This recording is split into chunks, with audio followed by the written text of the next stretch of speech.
I recently found this adorable frame at a flea market, and all I was missing was some photos. So I went on the FreePrints app, and they literally sent me 15 4x6 photos for free, even with free shipping.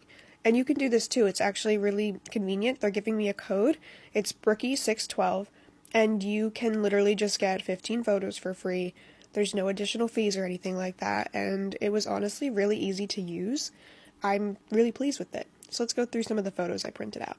Now, of course, I just got engaged, so a lot of my photos are from that, and I'm really excited to hang them up on my wall. There is something special about having a physical photo these days rather than keeping these all on my phone. And of course, I had to print out some pictures of my guinea pigs because they need representation on my wall. So here we are. I put all the photos in the frame, and I think it looks amazing. I love it so much. I'm so happy with it. I think it looks great next to my lamp.